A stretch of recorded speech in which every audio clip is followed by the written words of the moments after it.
This week, President Biden's State of the Union addressed an issue I have long worked on, the issue of police reform.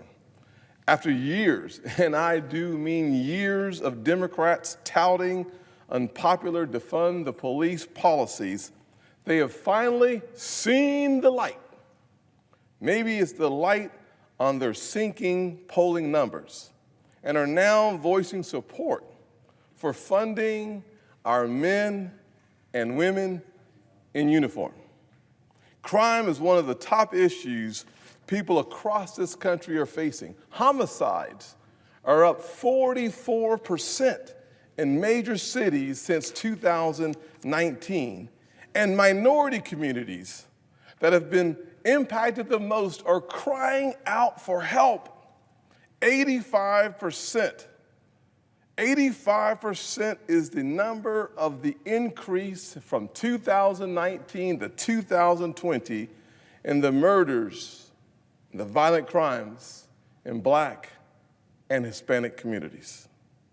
In addition, last year was one of the most dangerous, deadliest years for law enforcement on record, with the most officers being shot in the line of duty since they began tracking the numbers. That's nearly a 70% increase in officers being shot while simply trying to do their duty, take care of the community, and return to their families. So this is not an issue between law enforcement or the minority community. This is an issue of both. Today, 80% of African Americans all over the country want the same level of policing or higher levels of policing.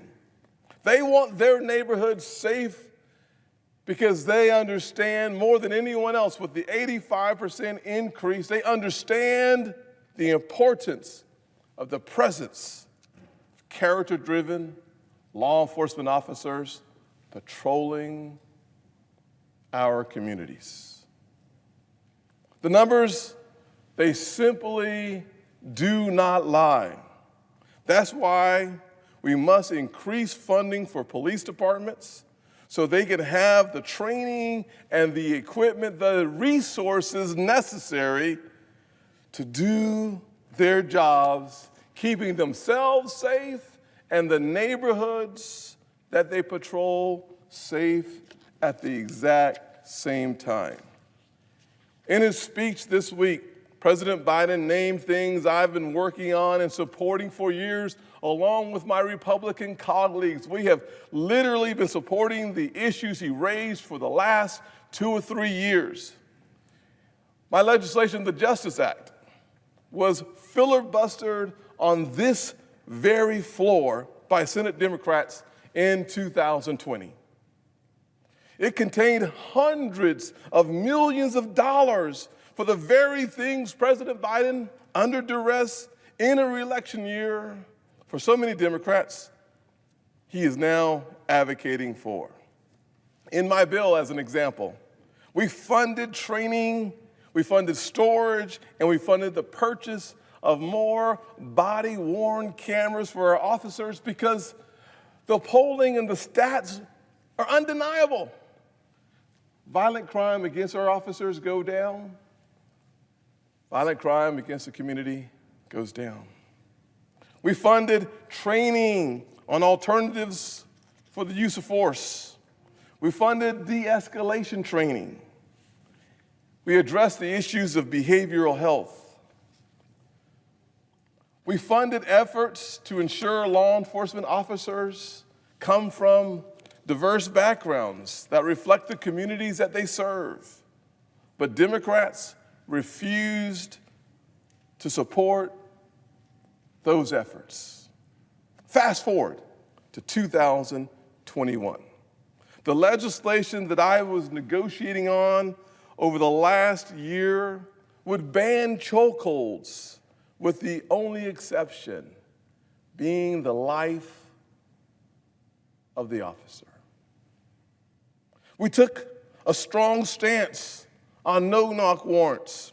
We work to provide support for officers who are experiencing PTSD, and we supported providing co-responders to scenes where there was a mental health episode happening.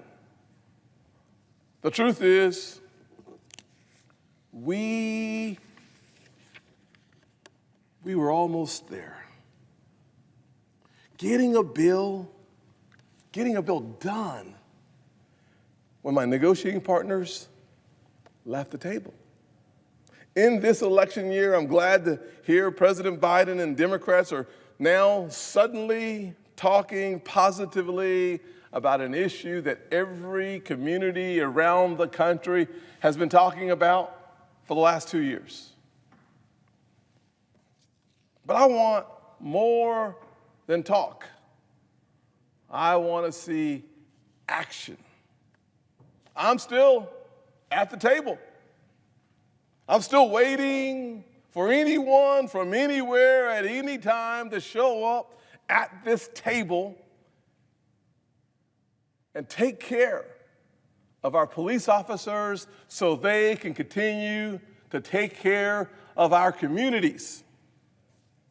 I look forward to reintroducing legislation very quickly to refund the police after so many efforts to defund the police have succeeded in cities across our great nation. I urge my colleagues on the other side of the aisle, come back to the negotiating table that I never left so that we can ensure the proper level of funding for our officers who provide great levels of safety for our communities. Madam President, also for the last 3 years, I've worked really hard with my friends across the aisle on lynching legislation. Lynching legislation that has failed in this body 200 times. And we passed it. We passed it twice under Republican leadership in this Senate, only for it to fall apart in the House. Well, the House has taken that legislation, they've renamed it, and that's a good thing if they'll pass it. If it takes a new name and minor tweaks to get this legislation signed into law, legislation that has failed 200 times, I welcome a new name. I welcome some technical changes. I think we're almost there on this too.